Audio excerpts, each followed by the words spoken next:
All right, welcome to Jimmy D's RC, RC Factory Fridays. Thank you for stopping by. I'm Jimmy D, and beside me? I'm Michael. Hey. How's it going? Yeah, so we're just here to have a little bit of a chat about how our week's been in RC so far. So, Michael, go ahead. Anything interesting, any highs from this week for yourself? Yeah, so we've been talking in a group chat just about getting into crawling, because that's, one of the great things about RC hobby is it's just so diverse and, it's so wide, and people are passionate and they kind of radiate their passion to you. whether you want them to or not. Yeah. And so their enthusiasm kind of gets you into it. Yeah. And unfortunately, I just had to pick up my first crawler, and it's yet to come, but hopefully in the next episode it'll be here and just go over it. And I'm just keen to go out and do some crawling. Just been on good old YouTube watching all those videos of people crawling, and honestly it looks like a lot of fun, and depends how detailed you take it, right? I've seen people use the winches of another car to try tow them out. Just that type of stuff. It's just, if you're into RC hobby, obviously you're into that kind of detail. So that's been great fun. I've seen some people set scenes with 1980s action figures inside their crawlers, and there was this ninja hiding behind bushes looking at this family that was camping, and I think Chuck Norris character was in there as well, Mr. T. So you can have as much or as little fun with it as you want. You can go really scale with some things. I don't really have any crawlers here with scale touches on them as of yet. So tell us about your crawler. What did you order? So I got the Jeep. What is it? Is it the Traxxas? No, it's the SCX 10. Is it the SCX 10? Do you know if it's the 1, 2, or 3? Or 3. It's the 3? Yeah. Oh, cool. Yeah. So that'll have the portal axles. Yeah. Right? So they give you more clearance and, all that other fun stuff they've got. You can see lots of reviews for the SCX 10.3, of course, on YouTube. So that'll be good. That'll be the first one in the group that we have, because nobody has the SCX 10.3 yet. Well, the thing is, the person I got it off, he modded it a bit and he went back to the straight axles. Oh, did he? Yeah. Apparently, maybe they're just not as strong or something, or issues. I don't know. A couple people really like them. That's what happened with this one here. I was kind of holding out for something with portal axles, and then Figs RC. If you check out Figs RC's YouTube channel, he's got a lot of really cool truck stuff. We'll talk about his truck stuff later on in the episode, in the stream. But he saw this one. I was looking, I got that Redcat. Here, we'll look at the Redcat too. If you don't mind, we'll pull that one down. Yeah. So I got this Redcat. This is, all the boys bought me this Redcat for my birthday, right? Have a go with that. And it was, with that body on it, just to give you an idea. So I got this Redcat, and we went out crawling that weekend. I think my birthday was on the Friday, and we went out crawling that weekend, and I brought my son. And of course, what happened is my son drove the thing the whole bloody time we were crawling, and I didn't actually get to drive it. So the next week I was like, oh, what's going to happen? And we go out crawling again, and he drove it again the whole day. So I thought, well, that's it. I'm going to need to get myself another crawler. And so Figs RC was searching on Facebook Marketplace, right? And he saw this one, and I said, oh, well, look, it looks pretty good. It's an old SCX 10. And I said, it looks pretty good, but it doesn't have portal axles, and I really want those portal axles. And he said portal axles are definitely not the be-all, end-all that you're looking for when it comes to crawling. And, it's got a brush motor and an old, what is it called? Holmes Hobby ESC. So the braking is a little hard. It kind of stops dead if you're going down a hill and you let go of the throttle. It pretty much stops right on the spot, and then the tail end comes up. So there's some fine tuning issues that I need to worry about with that. But he said those straight axles, man, when you have really good articulation, you don't really have to worry about it. So there's good clearance on that one as well. And I haven't had an issue yet. It's got the big knuckles on the front, and it's got patty weights on the front wheels. And the wheels have got dual stage foam in them, and really nice Predator compound tires. And these are the Goodyear Wranglers. I think they're by Proline. I'm not sure if it's Proline or somebody else. But I went crawling with this the weekend after I got it. I did have a little bit of an issue where you don't even know what these are called. Here, let's flip over let's flip over to this feed. You might see that better on this feed. One of these things, like the drivetrain, right? The drivetrain, so the gear spins this thing, and I don't know what that's called. It's not quite a universal joint, but what happened is the pin came out because it was just held in with an O-ring, and then that actually slid off. And so I didn't have forward drive, and so I was wondering why it wasn't climbing, and Gus diagnosed it really quickly for me, RC Gus, and he said, well, when you go home, put the O-ring back, put the pin back in, put the O-ring back, and then just use some heat shrink. So that's what I've done. I don't know if you can see that. I've just used, oh, what way? Oh, we'll get the way right. Where is it? There it is. I've just used some clear heat shrink. Can you see it in front of my fingernail? On that, just like around that bell shape to keep those O-rings in. See what I mean? Pretty good, right? Oh, so, right. Yeah. It's hard to see because it's clear. Yeah. So that shouldn't happen again. Smart. So yeah, man. I mean, really enjoyed it. I paid $600 for it. So about what did you pay for yours? I paid $600. Yeah. Yeah. So didn't come with the radio though, but I did get the Futaba receiver. That's a R314SB. Mm-hmm. Yeah. And so what I did, because I was in the area, I went to Campbelltown Hobby Shop and I just got the Futaba 3PV remote. TE3PV, and haven't gone wrong with it. I mean, it feels really good. Like, how to feel it? Yeah, Futabas are pretty smooth, aren't they? Right. Yeah. I mean, compared to that one, that's the Redcat stock remote that comes with the Redcat. Yeah. And if you pick it up, it feels kind of flimsy in comparison, right? Not exactly flimsy, but not it does quite look good in the hand. Yeah, doesn't it? It's well designed. Yeah.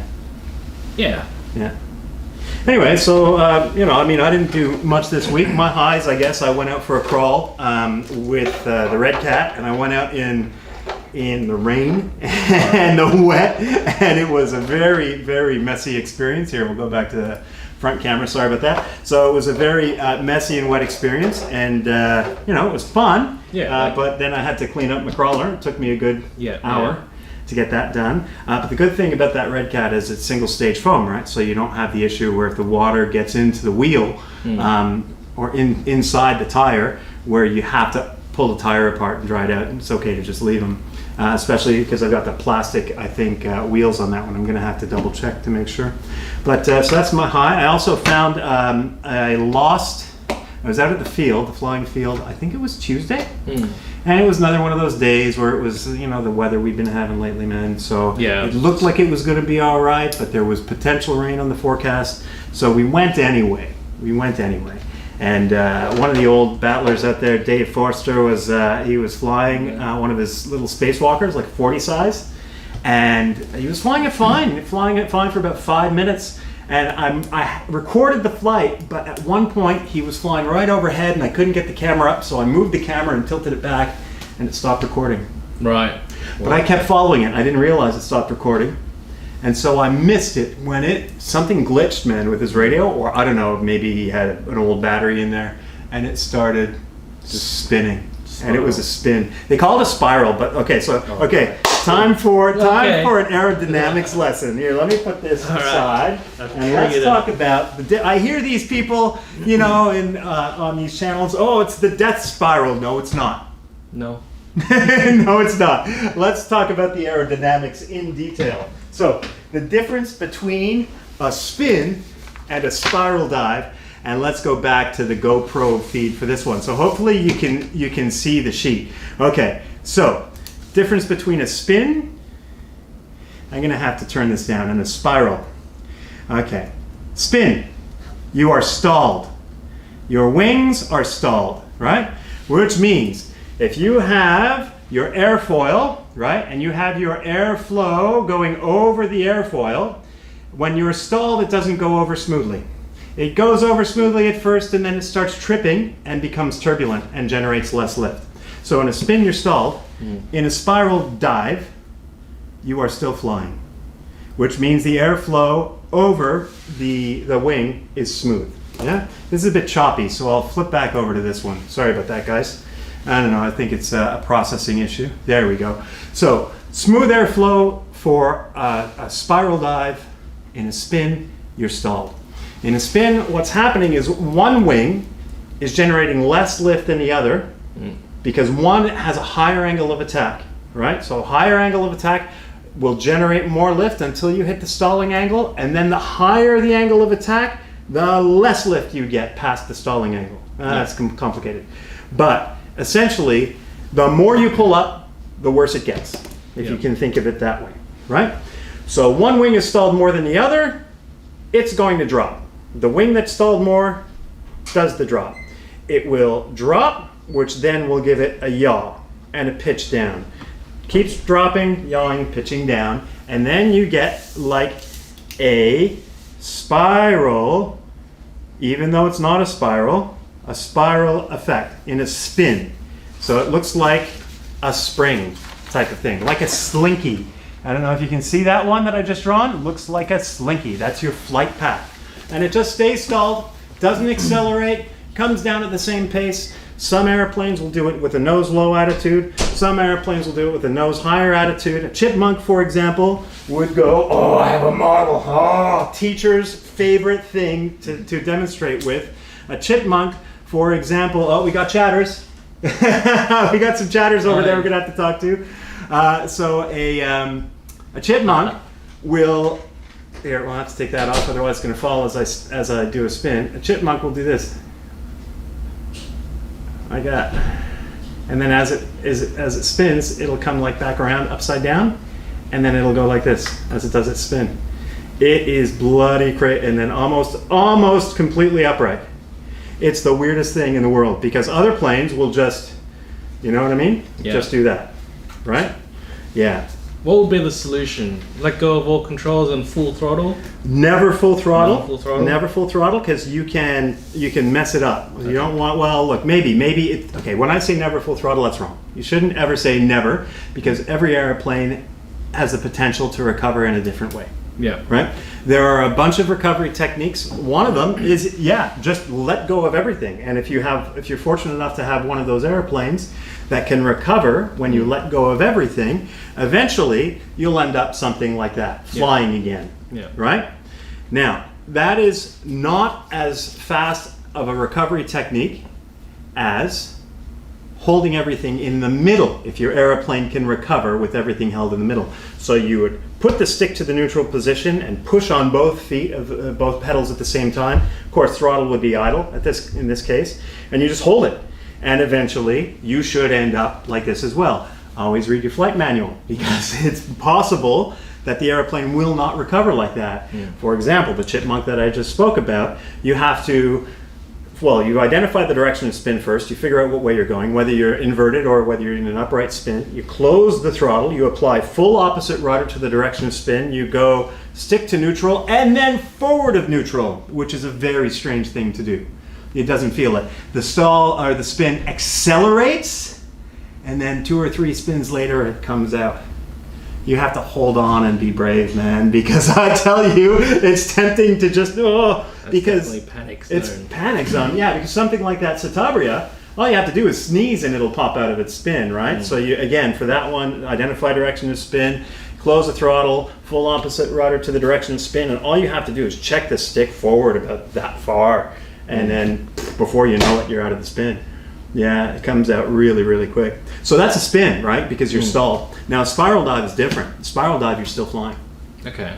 And a spiral dive, you're flying, and you've got a high angle of bank, and you've got the nose down. So what happens is it follows like this spiral path, a tightening spiral coming more like a vortex path, getting tighter and tighter as you accelerate towards the ground.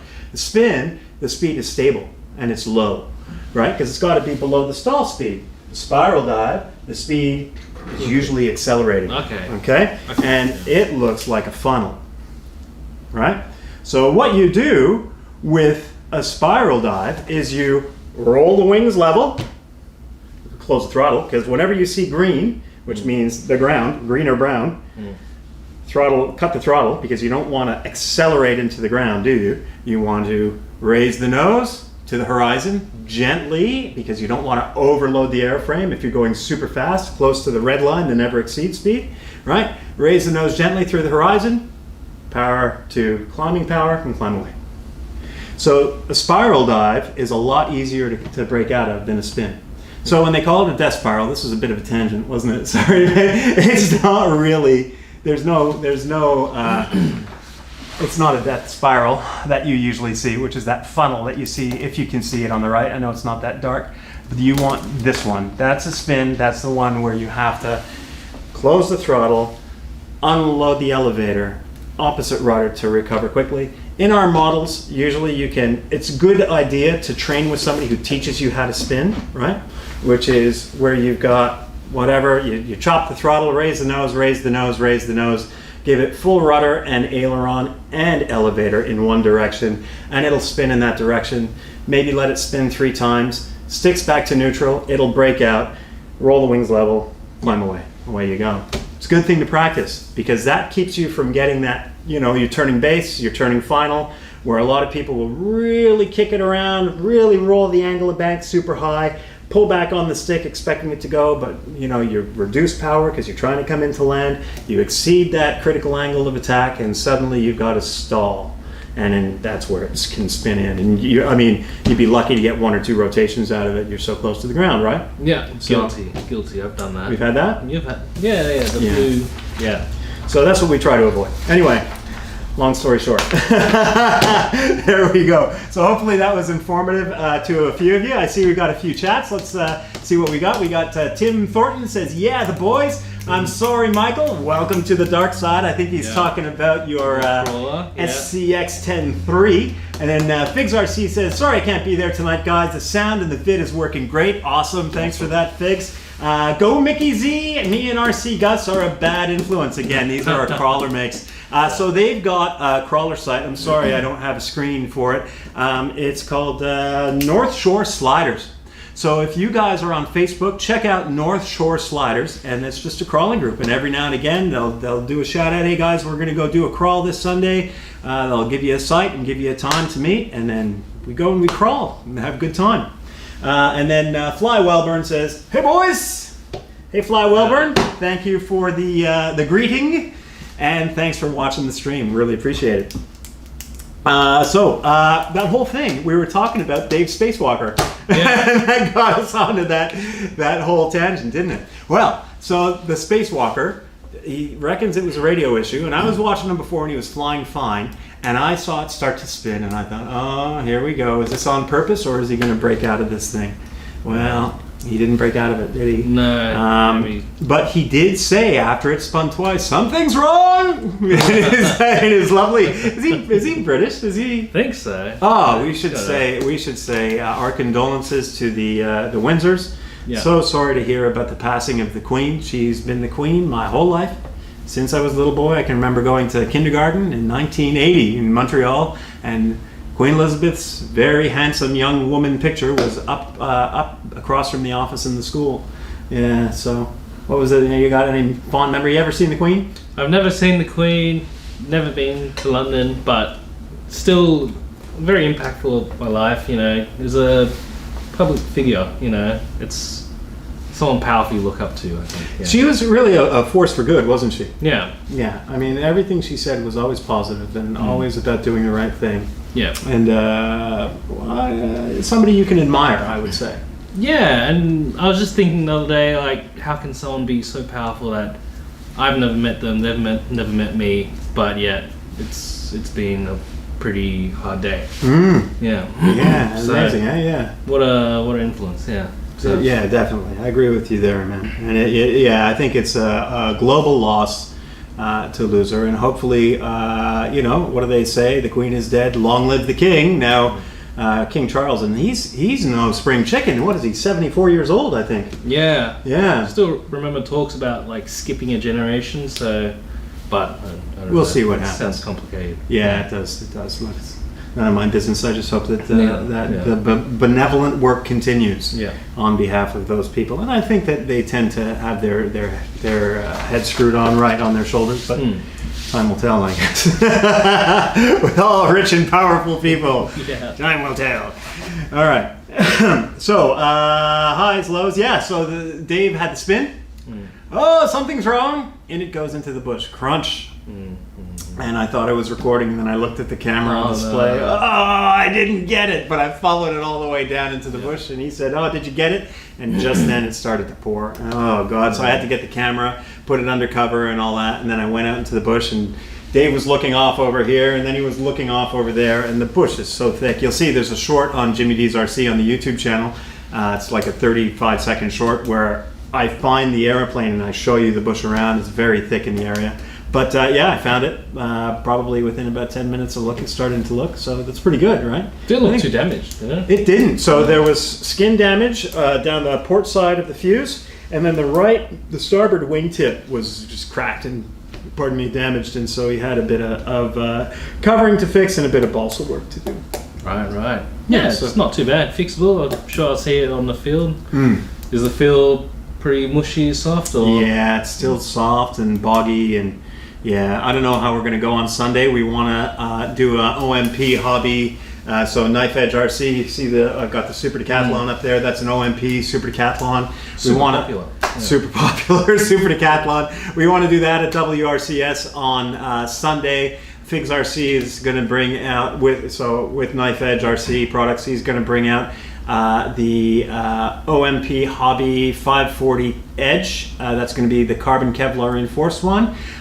They're also bringing out the Bighorn for its first flight. So we're going to have a look at the Bighorn, and of course I'll have that Super Decathlon. And I think there's a guy coming from the Cronulla Club, and he's interested in buying one of the carbon Kevlar. So they're selling pretty quick. Too fast. Yeah, which is good. But I mean, Steve's got a good relationship with Nancy, the lady at OMP Hobby. Yeah. So far, things are going really well.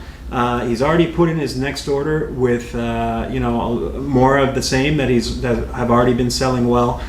Because I think that as of Sunday, that'll be the last carbon Kevlar Edge that he has from his first order. So he's got to get more stock in. Yeah. Right? But there's some other airplanes coming. I believe there is a rumor about a 67-inch something or other. Right. It's like a cross between a laser and something else. I'm not quite sure what, but it's going to be good. Yeah. It's going to be good. Looking forward to what's coming. So that's how the week's kind of been and kind of what's going on. So what do you say? Should we get into our projects? Yeah, well, I was going to say one other part of below is the helicopter. All right, well, why don't you grab it? Bring it up there. This is my project today. It's taken a hit. I'll let you start that, and I'll just hopefully work around behind you. Your surface too much. Yeah. Well, tell us what you plan to do. Do you want the top camera? I think it's a bit. Nah, that's all right. If it's a bit glitchy. Yeah, I think it's a bit pixelated. Let's have a look. Yeah. See, there's a bit of lag in it, a bit of stutter in there. I'll try to figure that out, guys, this week. So for right now, I think we'll just stick on this camera from the front. Okay. Yeah. So crashes happen, obviously. Gotta try to figure this out. Yeah. So tell us about the crash. Like, what happened? It's clearly very muddy. Yeah, it was a muddy day. It was a muddy day. And yeah, I was playing with the gyro, just trying to get that, I don't know, whenever you increase the pitch and then the tail kicks out, just that setting. And then they told you when you're setting that up, lower down the gyro setting so it's not compensating too much. So then you want to turn it up. Right. So I was feeling pretty good in terms of, you're kicking it up, the tail wasn't kicking out anymore. And then I got a bit like, I'll just do one circuit. Yeah. And so I went around, and then on the way back, turn, the tail just really kicked around because the gyro was turned really low. All right. And did it mess your orientation up a bit? Yeah, orientation, panic. Yeah. And just orientation, panic, and panic. And then you got a muddy chopper out of it. So what was the fall like? What did it look like when it fell? It shoulder charged into the muddy floor, which I think broke the fall. None of the carbon broke. Yeah. The nylon bolt snapped. Okay. So the job it had to do did perfectly. Yeah. So that breaks to save more expensive components. Yeah. Okay. I'd say so. Definitely what else would you have? Nylon bolts. The swash plate I think is a bit bent, so I'm gonna have a look at that. But today I'm just gonna try fix this tail. Okay. Yeah, I don't know how complicated this will be. Doesn't look easy, man. It's just... See how you go with it, eh? Yeah. All right, well, I'll talk a little bit about what I'm up to today. So this week, I went to Bunnings, which is kind of like our warehouse hardware store that we've got here in Australia. And I went and I walked in up to the paint desk with this beauty here. That's my Lippish P15 Diana. So that is a free wing model. It's a 64 millimeter EDF jet, you can see in there. And look, I've been launching it a few different ways. So what actually happened on the day that I crashed it is I was launching it, and I've got these two great breather cheater holes here. Grabbed it by the cheater holes and I launched it like that. And so I'm a righty, so I'm also a righty flying mode 2. So of course, the first thing I do, like I'm holding the thing and I've got this on my neck strap and I go throttle to full, and then it's on my neck strap and I reach across and I go elevator to full, usually on low rates, launch it, and away she just usually drops and away she climbs slowly after probably about 20 meters of really gentle descent. Well, I wasn't on low rates. I wasn't on high rates, I was on mid rates, and the thing bloody stalled. And death spiral. No, it wasn't death spiral. Tip stall, and then it just went into the ground. And it was very muddy terrain. So all I did was I used some model light there to fill in all the wrinkles up the front, and I've sanded all those wrinkles back and sanded all that model light back. So then I went to the local hardware store and that hardware warehouse, Bunnings. And I said, hey, I brought this with me. I said, can you do me a color match on these two? And the guy was a little reluctant at first. The first time I've ever run into that. Usually they're pretty good. But he said, oh, if you've got some other shopping to do, it'll take me some time. And, you know, I wasn't a jerk about it, but I just kind of said, no, I'm happy to wait for you. And there was an old battler beside me, and he was really interested in the model. So I just had a chat while, you know, the guy really didn't have much of a choice. He kind of had to help me in the end. Yeah. So he did, yeah. And so I got the paint, and now it's time to paint it. So they just do a color match. I don't know if you can see. There you go. How do they do the color match? Does it have a little laser that reads the color? They've got a little camera. Oh, it's right. got a little camera, almost looks like a mouse. Almost looks like a laser mouse, like that. Yeah. And they put it on the bit of the airplane or the bit of whatever you've got, and that will read to the computer the kind of color that they're trying to match. Now it's often not perfect, but it's often pretty darn close. So I think I'll just do the old pour, just like that. There we go. And I mean, look, honestly, it's just a paint pot, and yeah, it's not perfect for foam, and yeah, it's going to wear off. But I got so much of it for, I think it's like $12, something like that. So every time it crashes now, I've got plenty. The perfect paint. Yeah. I'm just going to take the canopy area off. I just wanted to touch up a little bit inside there. I drilled out some breather holes, because if you don't drill out breather holes and you've got a plastic canopy, which is kicking around here somewhere, I'll worry about it later. If you don't drill out those breather holes, when you get a really hot day, it acts like a greenhouse. And that's where you get that gatoring. You really see the pattern of the styrofoam come up. So a few little breather holes, a few vents in there go a long way. So when I drilled those out, I unfortunately drilled a little too far. But anyway, that's already taken care of now. No problem. That's all cleaned up. And you know what? A lot of people are very particular about how their models should look when they do this type of thing. But I figure at the end of the day, this thing flies, what would you say, maybe about 70 kilometers an hour when it's flying pretty much calmly. On 3/4 throttle, 70 kilometers an hour is not hard. You're not going to see a slightly poor paint job. So that's how I kind of feel about it. I'm not too particular about the paint job at all. But yeah, I'm just going to continue. So I've just got these foam rollers. I got the paintbrush for any kind of big touch-ups that I need to do. But I just got these foam rollers, and I use a takeout container, as you can see, and all I'm going to do is just roll. Boom! Just like that. All right? And I just want to make sure I don't go too far down, because it's a two-tone paint job. So as long as I don't go too far down, I should be all right. And with this foam roller, I'll come around to the camera so you can see what I'm doing. What's cool about this foam roller is it leaves a little bit of a pattern like you'd normally have on your wall. All right. So it's a nice texture, I think. I really like it. I used to do my S800 like this. So back when I had an S800, before I tried to do an outside loop and the thing bloody went into the bush on me, I would just use the roller for it like that. And it's got this kind of nice military, almost like a flat matte pattern to it. See what I mean? I really like it. It's not as smooth, but it gives it some texture that it didn't really have before. Just like that. Boom, and away you go. And it's not a piano, you know. It doesn't have to be perfect. It just kind of has to almost look the part. And the color match is so close. Yeah, I was going to say, that's really nice. Yeah, I'm not too fussed. Yeah, we'll just get some more paint on that roller and we'll do another pass. I think I overdid the paint though. What do you reckon? Just a touch. You see the wing? Yeah, that's what I want to paint there. So just a little bit of wrinkling here, but I'm not too fussed by getting the color blending right. I just want the big picture to look the way it should. And if it does, I'm happy. Boom, and look at that. Everything's coming up roses, so they say. Hey, what do you reckon? Pretty good? What do you reckon, Michael? Yeah, it's good. Once it dries, it'll go a little bit darker, but yeah. Yep. So I'm just going to do a little bit of gray here. Just a little bit. Just maybe even almost like a dry brushing, just to fill in that white bit. You probably can't even see it on the camera. It's hardly noticeable, and you only can see it at a certain angle. So I'll just do that. Maybe I'm on a bit too far here, so we'll hide that with a bit more going a bit too far. And on that side, I think I did it. So we'll just go a bit too far again. We'll hide that error. All right, just like a barber fixing a 7-year-old's personal haircut. Did you ever do that when you were a kid?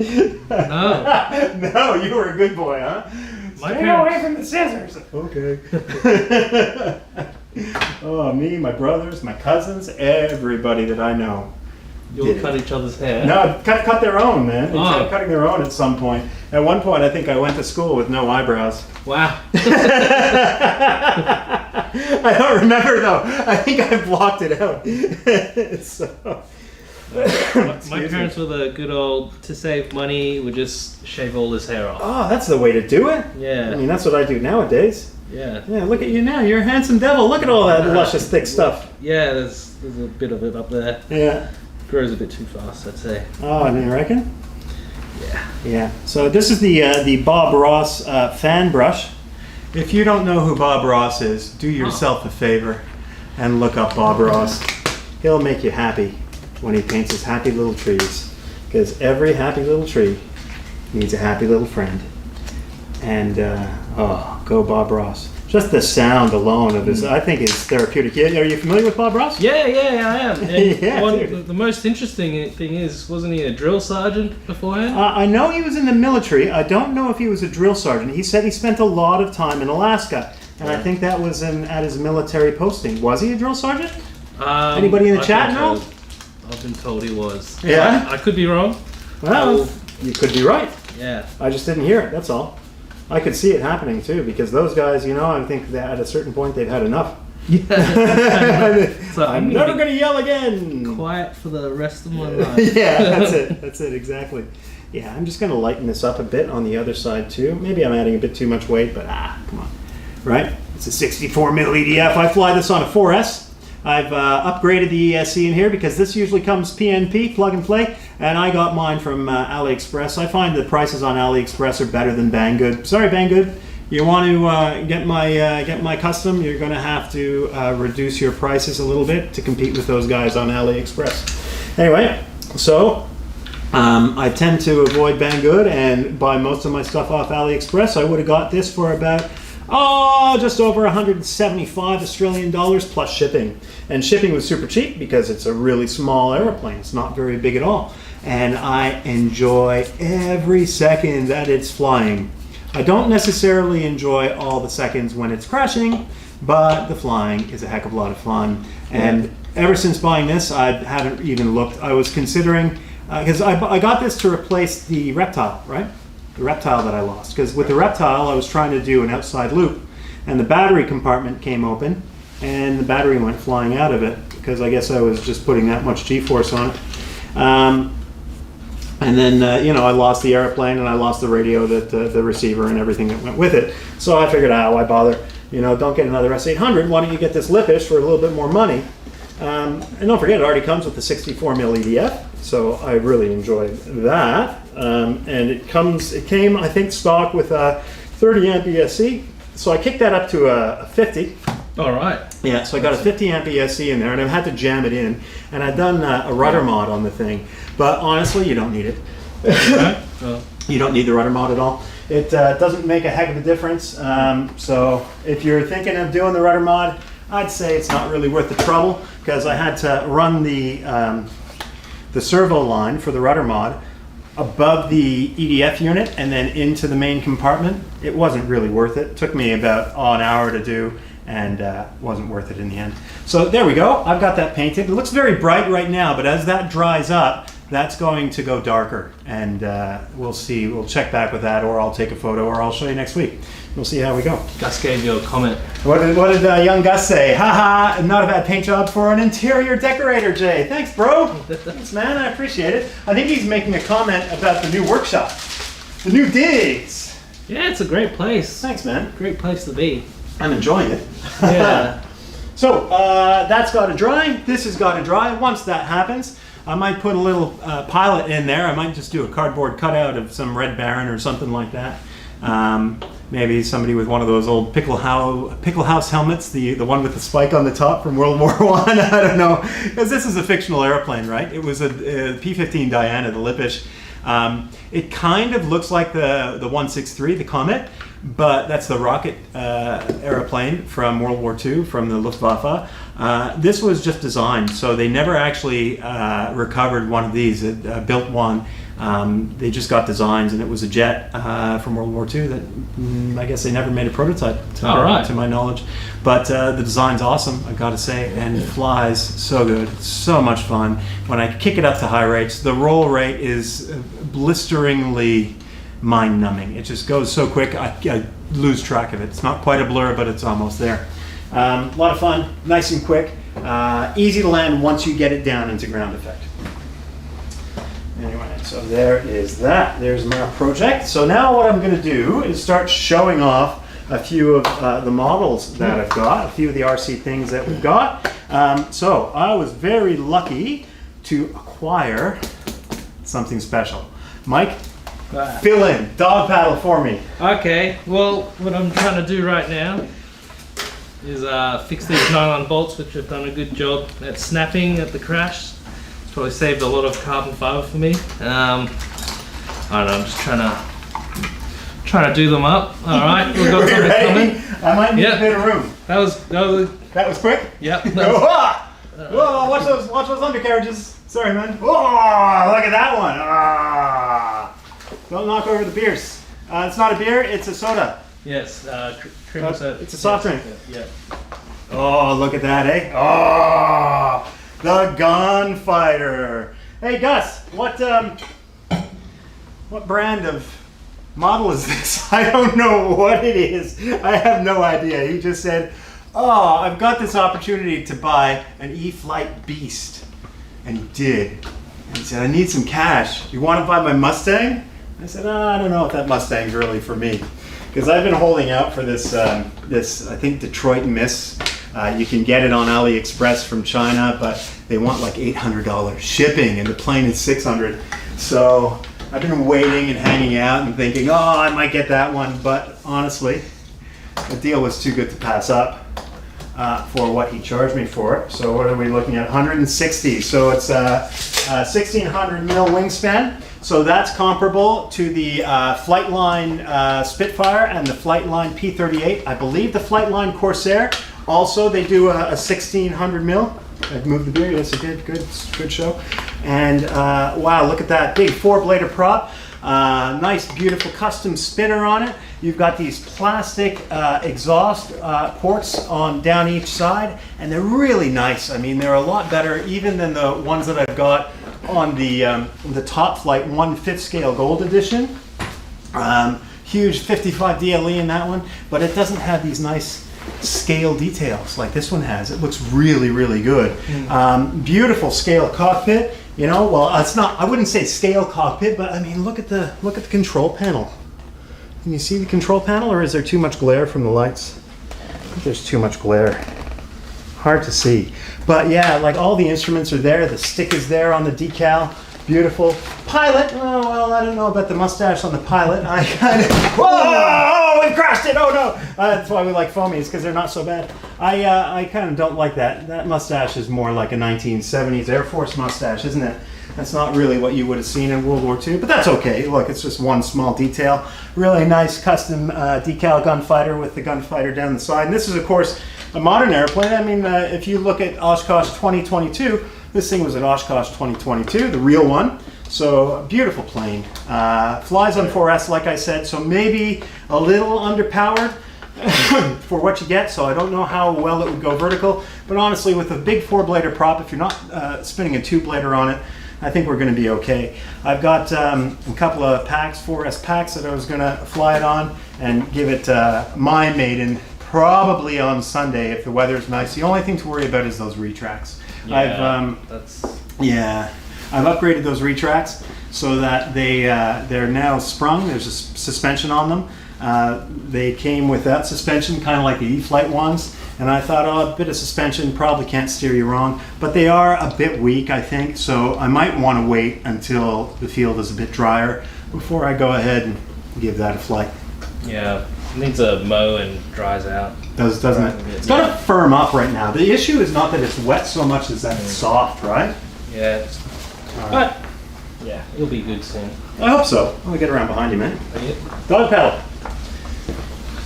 Yes. Still trying to get this tight. I don't know. This belt, am I meant to make it super tight? I don't know. The belt? The little, yeah. Well, the belt turns the tail rotor? That's all I know. All I know is that the belt turns the tail rotor. If you know anything about choppers and you want to help, please let me know. Say something in the chat. In the comments below. What does it say? Yeah. Oh, no. Gus is here. Sorry? Gus is here. Oh, we got a few. Oh, what's going on? Oh, it's 67-inch ARS from AJ Planes, plus we have 4 94-inch lasers coming. So that's going to be Knife Edge RC has got 4 94-inch. Hang on. 94, that's big. That's over 2 meters. Wait. 94-inch. I'm going to do a... You talk amongst yourself. Yeah. 94-inch. That's 2 point what? Sorry, I'm playing Wordle. Leave me alone. 94 inches in millimeters. Go. Yeah, almost 2.4 meters. Oh. That's huge. Oh, it's gonna be good, man. Oh, and they're gonna be electric. So I don't know if they're going to be. They're gonna be electric. Okay. So here, let's have a look here in the chat.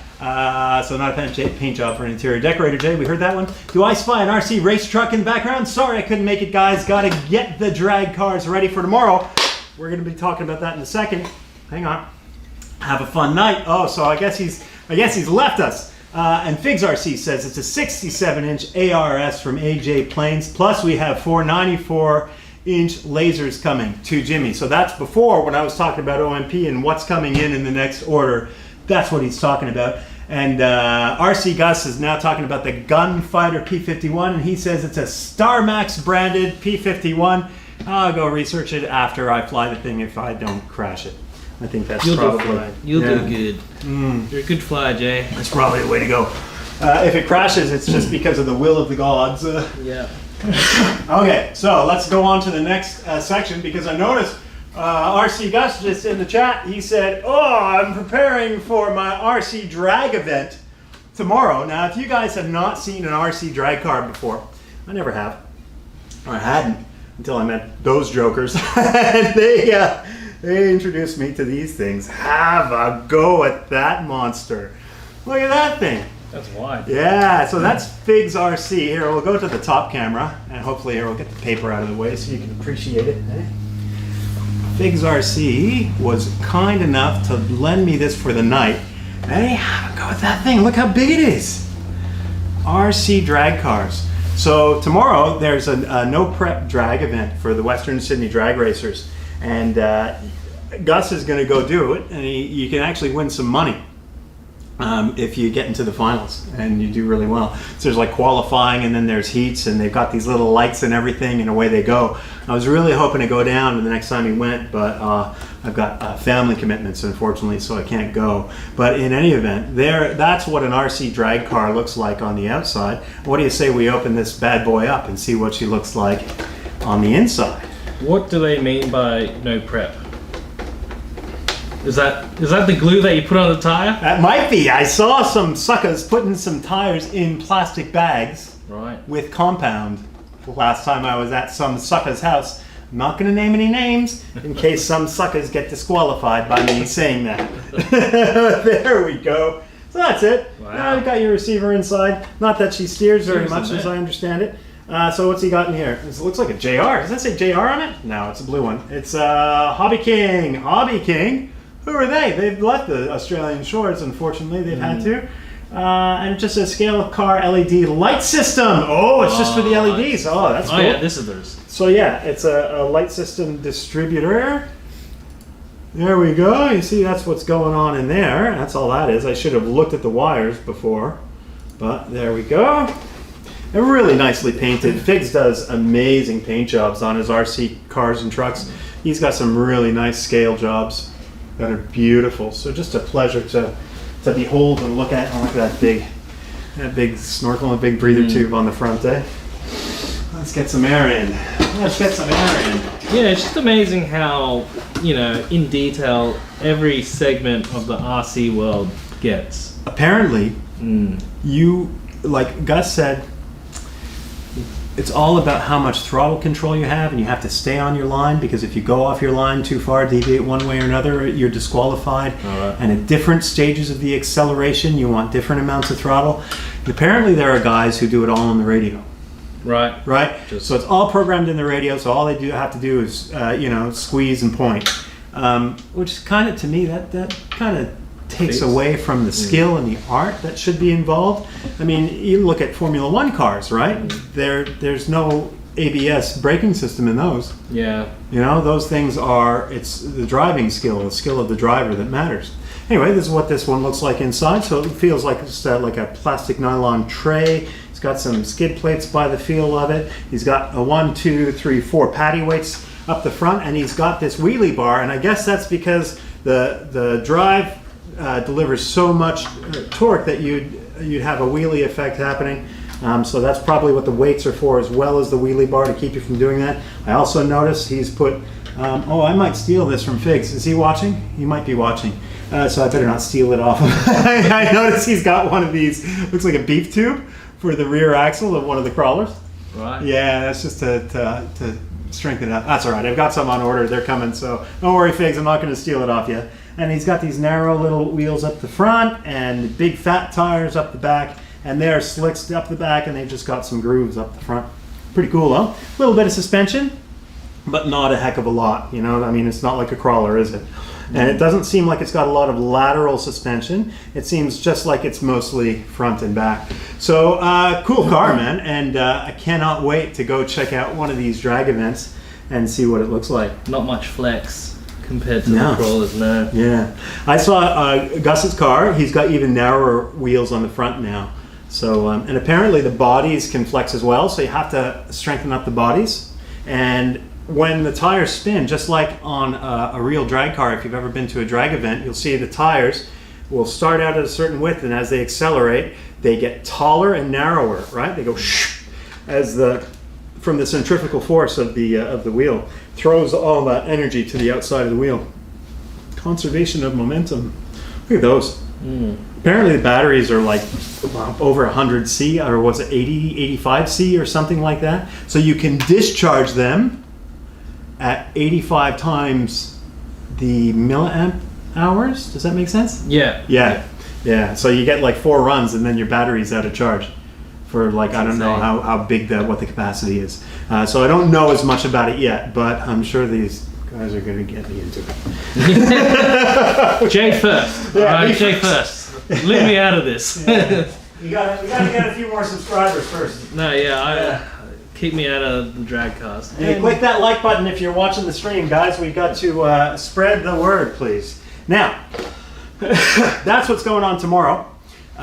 We'll give you some details towards the end of the stream as for what exactly is going on. Actually, I might do that now. Let's kick that, get that out of the way now, and then we'll revisit just before we finish. So the drag event that's going on tomorrow is called the Western Sydney No Prep RC Drag Racers. This is number 4, so I'm guessing it is the 4th event.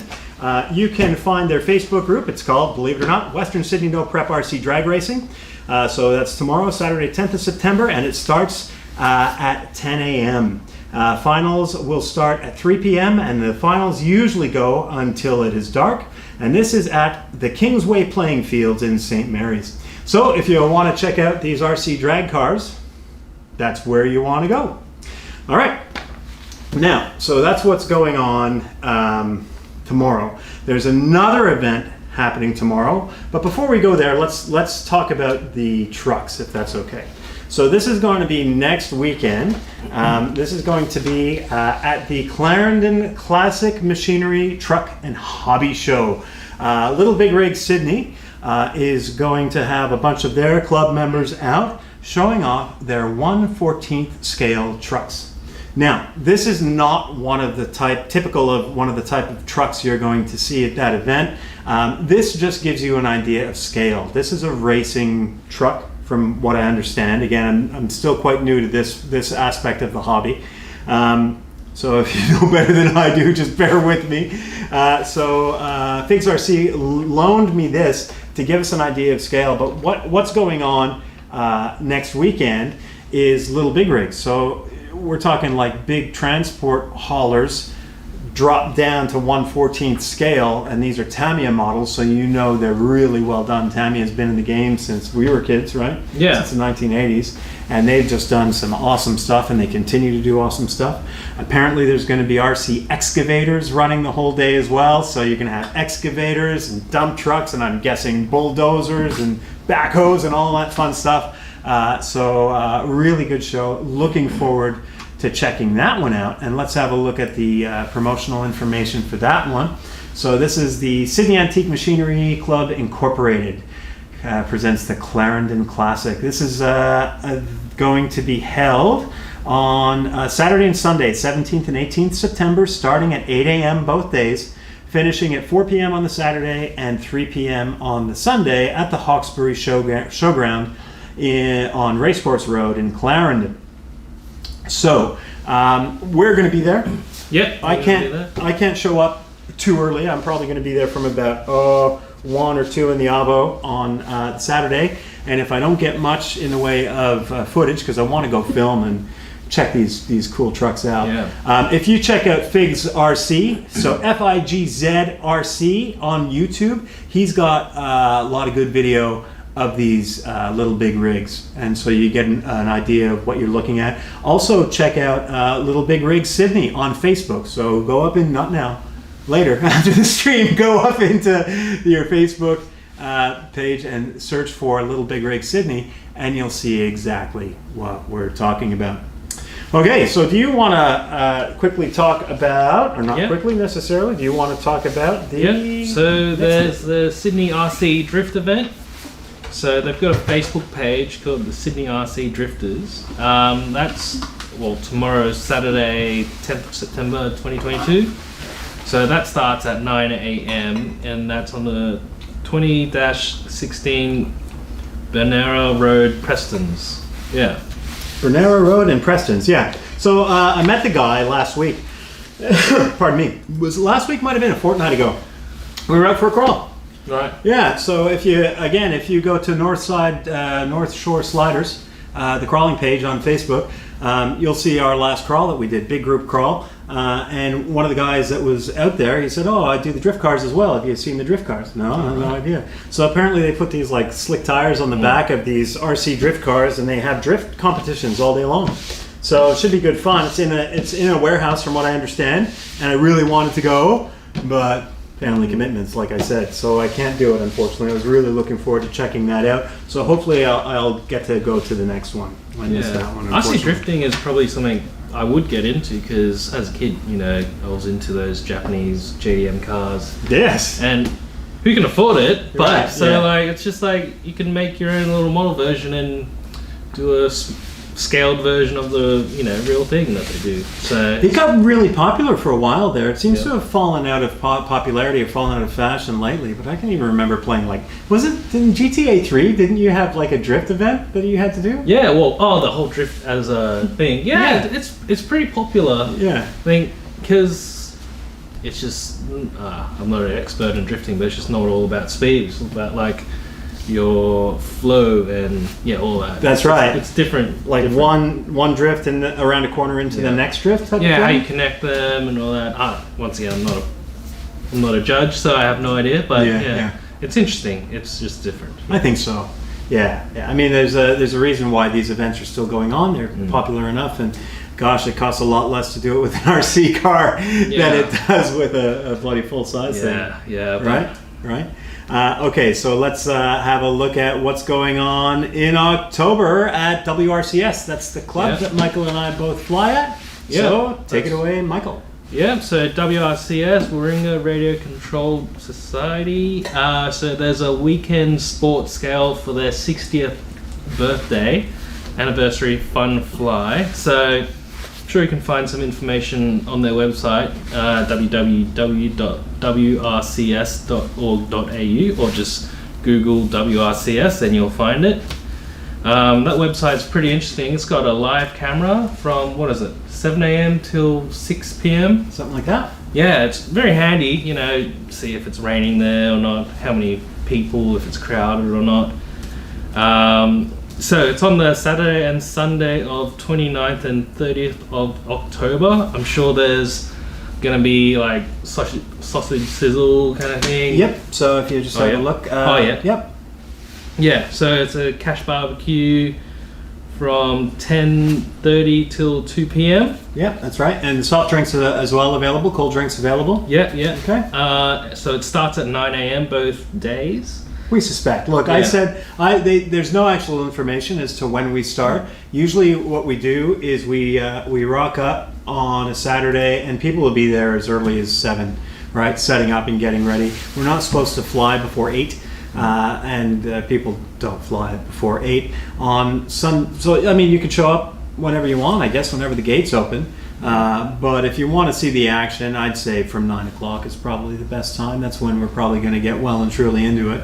I'll try to be there both days, weather permitting. Yeah, if it's a nice day, you'll see me there the whole day of both of those days. Yeah, because I haven't flown in a while, and it's a good day, and hopefully there's new interests that come, you get them into it. Yeah. See some pretty cool planes, big, small, anything. Helicopters, really? I'm not sure. I don't know about helis. Didn't see helis last time I went. I'm gonna bring that. I mean, whether it flies or not, I've got that Top Flight 1/5 scale P51. I'm definitely gonna bring down. I'm sure Steve from Knife Edge RC, Figs RC, is gonna bring some OMP models. We're gonna definitely have a wing race. So the little wings and also that Lippish. We usually get 4 or 5 of them up in the sky at the same time, blasting around the field, having a race with each other. Clive, one of the higher ups on the executive at WRCS, mentioned, well, what about a dogfight? We used to have combat flights all the time with streamers coming off the back of one of your cheap airplanes that you really wouldn't mind if you had a midair with. I don't know about you. I don't have many that I wouldn't want to midair anything. I do have that EPP, the profile plane. I'll do that. Oh, there you go. Yeah, you built that. How's that coming? It's good. I took my dog out with it for the first time. Oh, you flew it? Yeah, he was chasing around, and I thought he liked it. And then the next day, I was like, "Hey, Huey, my dog." I was like, "Let's go to the park." He was all hyped up and like happy and fun. And we got there. I put my plane down, and he just charges at it. Oh, really? Like to bite it? Yeah. Oh, no. And then he picked up and he ran away. And I was like, oh, no. There was chunks out of it. But good thing about it, you can just fix it. Yeah, EPP, a little bit of uhu pour, and you're laughing, right? Yeah, you're laughing. But no, that thing's great. Excellent. Listen, if you guys do want to come to that WRCS Sport and Scale Fun Fly, so it's at the WRCS field, which is off of Morgan Road in Belrose. It is a bit of a rat run to get down to it. If you're not familiar with the area and you haven't been there before, it's probably a good idea to email the club. Just email the registrar. You can find the email address on the website. I believe, is there a phone number down there? No, that's a lakeside holiday park they're talking about.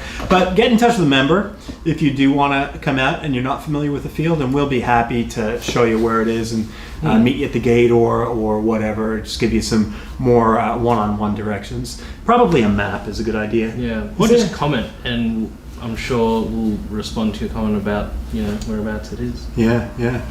We got another message. This is from Figs RC. He's talking about the no prep drag event. He says, no prep to the road or tires.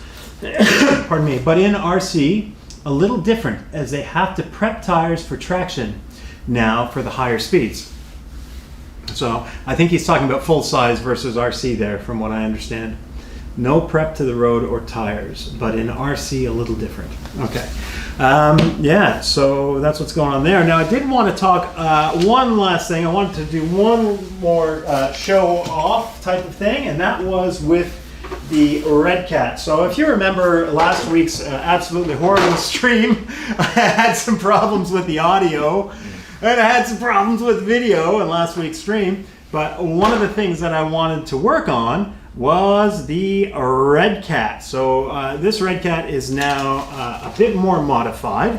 So we'll just take the cover off. This is again thanks to Figs RC for passing me this awesome custom body. And I did a little bit of custom work. You can see the custom chrome on the front because that was cut out to accommodate a bumper. And I thought, let's make that a little bit shiny. All right. Yeah, nice. Since my son loves the shine, eh? Yeah. There we go. Put that over there. That's okay.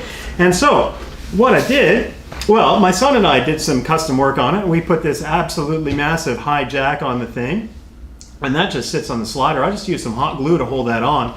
And I also put some other stuff. I put like a bunch of shovels, and here, let's see, I got them back here. You know what? Yeah. So I had like a shovel in the bed. I had this like what's that? It's like a fire extinguisher. I had that in the bed. I had a shovel in the bed, and I had another thing that I can't find. Oh no, I had this hatchet, this big axe. I had that in the bed as well, and that was all glued in like this, right? It was all glued on, and wouldn't you know it, the first time I rolled the thing, because you roll them quite a bit, you'll learn. First time I rolled the thing, everything came unglued out of the back. But this thing is like a freaking warrior. It held, look, I can lift up the car by it. It's so well in there with all that hot glue. But the hot glue did not hold those ones on, unfortunately. So they all came off. Anyway, so interesting things going on there. But what I did last week, after last Friday's show, RC Factory Friday 1, the one that didn't work out so well, is I put a whole bunch of brass on it. You see all that brass up there? Yeah. So here I've got the C-hubs. We got brass C-hubs. I got those off AliExpress. I got the brass diff cover. I've got these, they're not patty weights. They're actually the outside. And let me see, how do we want to hold the car so you can see it? There we go. There we go. So that's the outside of the portal, because they're a portal axle on the Redcat Gen 8. All right. Yeah, so there we go, like that. So that has really improved the performance of the truck when it comes to crawling. It does need some new rubber. So we've got the Proline single stage foams in there, so good because my son loves trailing and he loves going in the water. Of course, we've got the waterproof servo up the front, and I'm using the Hobbywing Fusion. I've got the 1200 kV quick run Hobbywing Fusion motor in there, and I've got a waterproof box for my receiver, and of course the Hobbywing, the ESC, is all integrated in the motor, and it's all waterproof as well. So it's pretty much as waterproof as it can be. But what we did find, Figs RC was here last week, we opened her up and there was a lot of gunge in the diff, so we had to really clean that out, and the bearings are starting to rust. So we're going to have to replace those bearings. Probably going to want to really oil it up, and if you've got one of these and you take it into the water a lot, that's something you're definitely going to want to look at with your Redcat. But overall, man, I gotta say, I'm really happy with this truck. It's already taken a thrashing, I'm sure, before we owned it, and with what I've seen my son do to it, and kind of what I did to it on, I think it was Thursday I went out, can't complain. She's a really nice roller. Great amount of fun. Yeah, a lot Great of fun. Yeah. Can't wait. Yeah, they're good, man. I can't wait till you get yours and we can go out. We were going to go out today, but it was pouring rain this morning, and I was like, I don't want to spend 2 hours cleaning mud off the crawlers. Yeah. Let's not do it. I was going to lend them one, but yeah. And then, of course, it got sunny. But by that time, you know, kids had to get picked up from school and play dates and all that fun stuff. So that kind of put the kibosh on that plan. Okay, so I think we're pretty much done. Shall we sign off then for tonight? Anything else? Anything else you want to talk about? Yeah. So what do we got planned for the weekend? What are you doing tomorrow? Oh, me. I play a little bit of golf. It's pretty boring. So yeah, it's just playing golf this weekend. Okay, and then Sunday you're going to see us at the field? I'm playing. Oh, you're playing golf on Sunday? Oh man, if I'd known that, I would have said stay home. Nah, I'm kidding. Of course. Pleasure to have you. I will on Sunday. I will try to hop in after. Okay. I'll be able to come like afternoon. But you're playing 18? Yeah. You're gonna be buggered, man. If you're anything like me, I get so tired. Yeah. Right. 2 days in a row. It's a recipe for a crash, right? Yeah, maybe coffee. I don't know. Yeah. Well, but anyway, maybe a helicopter. I'll bring it on Sunday. If you guys are still there, I'll see if you guys are there. You got that little mini chopper. Is that an OMP hobby thing? OMP M1. Yeah. Best helicopter to learn on. Yeah? Yeah, definitely. Because that can crash tackle into the floor and you just pick it up, dust it off. Let's keep flying. I guess because they're so light, right? They don't have a lot of mass behind them when they crash. Yeah. And the parts are strong compared to their weight. As long as you make sure to pull that kill switch or just a throttle hold so it just shuts off and doesn't try to kill itself on the floor. Sure, tear itself apart with its own energy, right? Yeah. But no, definitely you can find those on Knife Edge RC. Yeah. Steve's got a box of them. I think he's got like 4 or 5 left. I don't know. He'll tell us. Yeah, that's he has the ones where you can just buy the transmitter as well. Yeah, that's perfect setup if you're definitely starting out. And like they say they're good backyard helis, but to be honest, you still need a whole field if you're starting out. With even with that small one? Small heli, I remember I took off and just drifted down there and I don't know how to explain, but sometimes when you're learning RC, you get these headaches because your brain's just focusing so hard, but you don't know what to do. Yes. And it's just I was like, guys, I'm just going to land over here. So I landed over there. So if it was my backyard, it would be in my neighbor's lawn.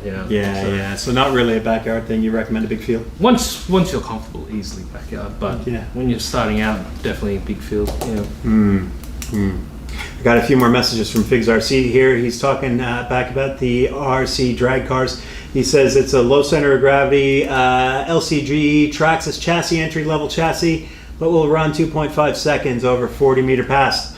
Well then, how about that? You do the math. 2.5 seconds for 40 meters. I'm sure it's pretty flippin' quick. Talking about the battery, it's 130C 130C to 400C lipo. Yeah, those 400C lipos are pretty expensive. Yeah? Yeah.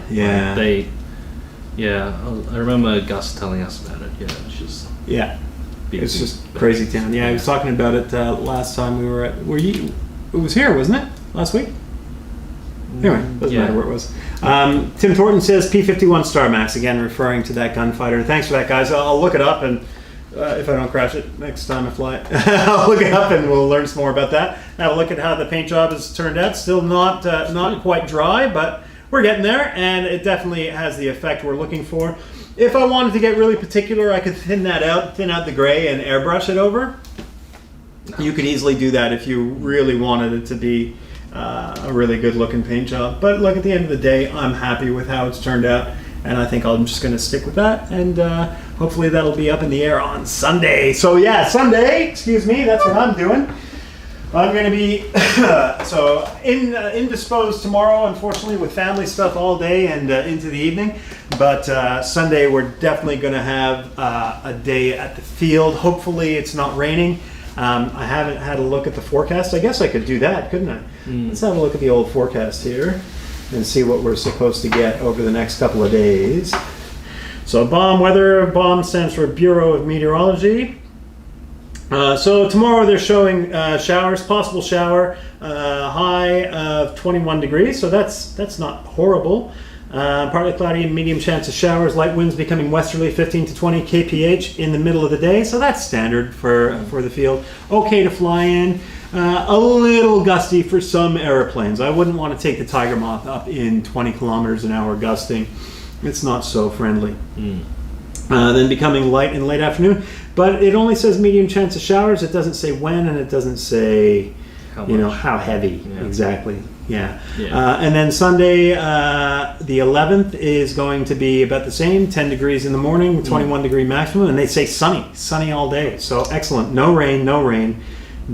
Sunny. What's the wind? With light winds and no fire danger rating. So it looks like Sunday is going to be an excellent day to be at the field and go for a fly. The field is still probably going to be soft.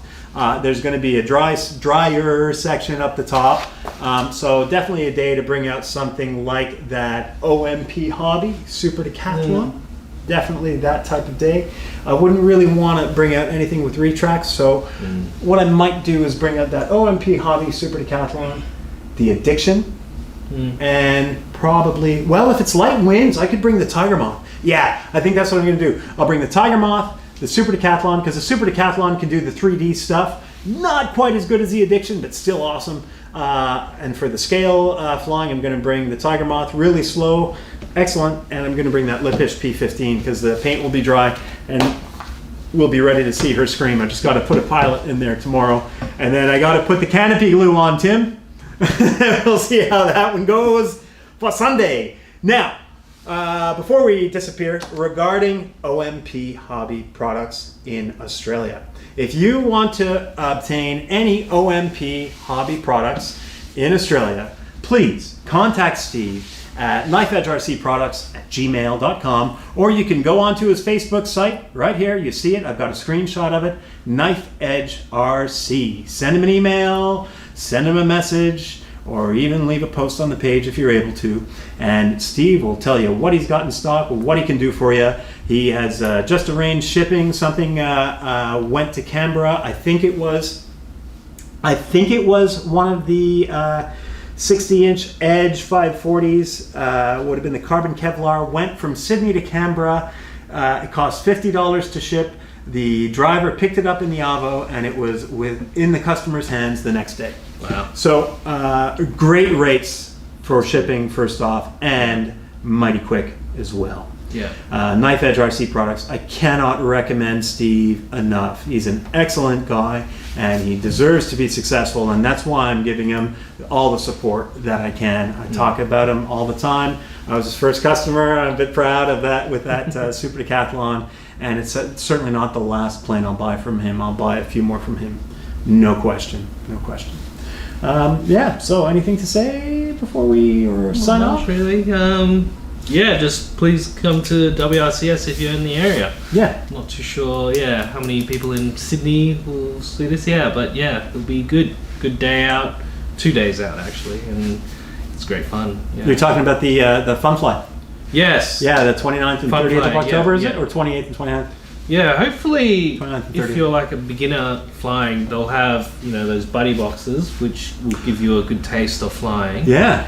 Like we'll do the landing, takeoff, and you just fly up there. And beware, you'll get like that headache of like focus. But that's when you tell the buddy person, like, I'm done. I'm sizzled. I call it sizzled. I'm sizzled? And it's just, I take back control, and easy as it. Yeah, it's great fun, and it's very zen.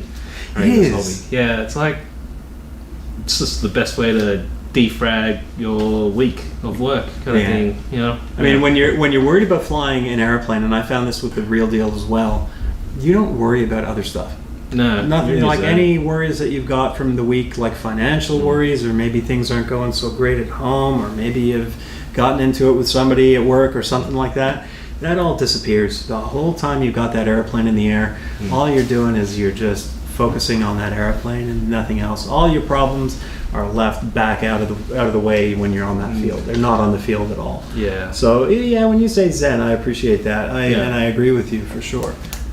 It's definitely a different kind of mind space, isn't it? Yeah, you don't often get, especially in the fast-paced, kind of society we've got nowadays. Yeah, exactly. But the only negative is how fast the day flies by. That's true. Yeah, before you know it, oh man, I'm a bit hungry. What time is it? 3 o'clock! Oh, bloody hell. Yeah, I eat a lot. And I skip lunch. Well, Sundays, what we've been doing now is we usually do like a bit of a barbecue if we've got a bunch of guys going and we know we can plan ahead. Yeah. So we're like, oh, what are you going to bring? I'll bring some snags, or I'll bring some, bread and buns or whatever, and burgers. So yeah, it's good fun. Yeah, if I decide to cancel golf on Sunday, the weather. I just might, The weather's better on Sunday, unfortunately, for golfing. But I would say your Saturday would be the one you'd want to cancel if I were going to cancel anything. And I only say that not because I don't want to. I'd rather see it at the club. Yeah. But I mean. No, I don't mind playing in the rain. Oh, yeah, it's fine. Yeah, it's just the perfect day for flying is what makes me jealous. The Sunday. It's been so long. It has been. It has been. Yeah. It would be nice to, like, right now our field is only like 1/3 mown, and the rest of it. Well, they were able to mow the low section, but there's this big, huge section that takes up almost half the runway in the middle. It's just super long grass. You can't land in. You wouldn't want to land past it because then you have to go retrieve your bloody airplane, and who knows how soft it is down there. And so it really, I think it's made everybody a bit of a better pilot because now you have to land the airplane in a specific spot, don't you? Yeah. But I'm worried if the wind direction changes and then you've got, that's questionable. Yeah. But it is questionable. You have to make a choice: land with the tailwind uphill, or land in a headwind downhill. Yeah, those are pretty much your worst scenarios, right? Yeah, that we can run into. Because you wouldn't land with the tailwind downhill because you'd easily land into a headwind uphill. That's the easy way to do it. Okay, well, I hope you have a good weekend, Michael. I want to thank you very much for coming, mate. Pleasure to come. Yeah. It's a lot easier to do this with somebody to talk to. Yeah, I definitely understand. So I really appreciate it. And we can expect to see probably RC, Gus, Figs RC, and maybe Tim. Tim is recovering from an operation, so we hope to see him on camera soon because he's got the gift. He's got some charisma, that boy. Yeah, they're all characters. They are. They sure are. Yeah. So we'll hope to see them for a live stream in the future. I expect we are going to do a live stream next Friday, so hopefully 6:30 again. I think that was a good time. Did that work for you? Yeah, that was good. That was good for me. Yeah. I live pretty close by, and it's after work, good thing to do. Yeah, unwind, have a brew, and talk RC and get ourselves ready for the weekend. Yeah. All right. So again, thanks very much for stopping by, Michael. Yeah. Thanks to all the viewers. Thank you to all the subscribers. And if you're watching this on the replay, check out the rest of the channel. Check out RC Gus. Check out Figs RC. Check out Fly Wellburn. Those are the 3 partners in crime that have YouTube channels. This guy's got to get one yet, and so does Tim.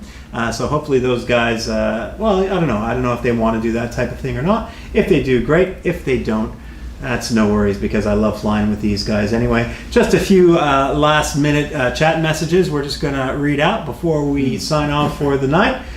So P51 Star Max, not super tight, but tight enough.